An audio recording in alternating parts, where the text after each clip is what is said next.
What's going on, guys? Zeph here, and after a previous video, a lot of people have been asking me, Zeph, how is Valve going to allow you to sell your used games? It is a digital distributed system. How are they going to do that? It's impossible. They can't do that. Well, don't get mad, bro. I'm actually going to show you exactly how I personally think that Valve is going to do it, and they actually have the system in place already. So I want you guys, if you guys go ahead and check your inventories out, right?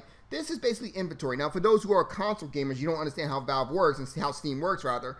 Basically, you can go ahead and sell different items here, or you can go ahead and show your collection here. So the inventory would actually be your collection here. So I can go ahead and show you my collection of Team Fortress 2 items, Monday Night Combat items, and or Dota 2 items. Okay? Now, in this particular case, number one, you can of course store games here if you want. This particular Sonic the Hedgehog game has been bought, paid for, and has been in storage for a good while now. So I'm kind of leaving it in here. I'm actually going to give it to a friend because he's actually picking up a PC very soon. But what you can do is this. Let's go ahead and click on one of these trading cards, right? This is, in fact, just click on this trading card. This is a foil version of the Scrimmager trading card here. Okay, now for those who don't know, Valve allows you to go ahead and get trading cards, which was pretty much just like another version of achievements. We have achievements, and then we have trading cards, which is another set of achievements, but that's for a video another time. What I can do is I click on sell, and I can go ahead and sell the item. Now, I highly believe that Valve will allow you to go ahead and sell games, of course, with the publisher or developer's permission, just like they're allowing you to sell these cards. So, for example, this particular card sells for about 80 cents right now. So if I was to go ahead and sell it for about 0.85, which is 85 cents, it would actually sell for 97 cents. Now, of course, this is including fees. Now, how come you actually get in your hand 85 cents and the buyer has to pay 97 cents? Well, I'm actually going to go ahead and show you that too. If you go ahead over here to Community Marketplace, this is basically where everything is being sold can now be bought. So I can go ahead and click on, we'll look at the Manco Supply Crate Key, right? It's $2.21. So I can go ahead and click on here. Oops, forgot to click. Okay, so there it is, right?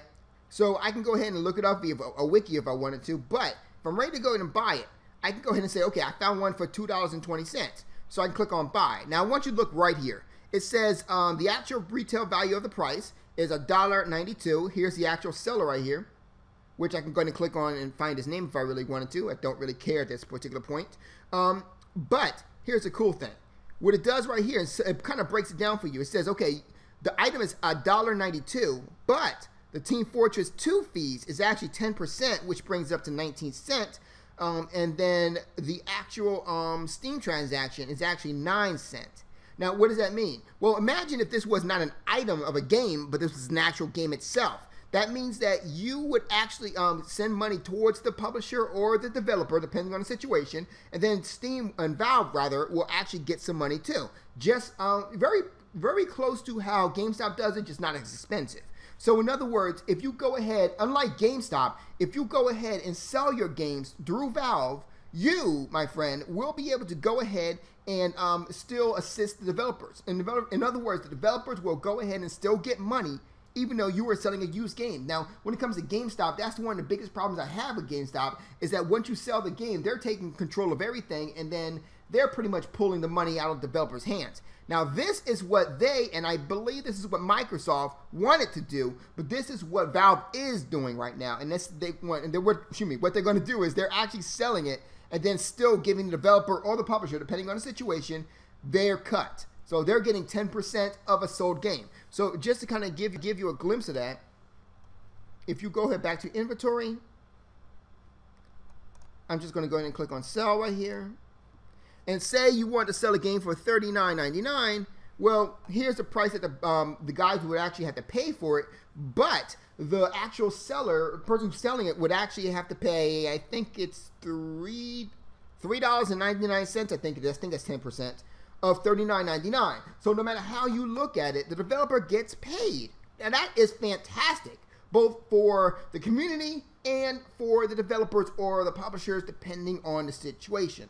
So I really wanted to go and show you, and just to kind of show you too, if you actually go back to the inventory, because it's a little bigger in the inventory here. If you actually look right here, I actually sold an item. Now you got excuses. It says 32 cents. It's $32, but I did not. The guy did not pay $32. What happened is that the guy actually, if you look here in the thing here, the guy actually paid 23 pounds. I think that's pounds. And because he paid pounds, it's kind of off a little bit.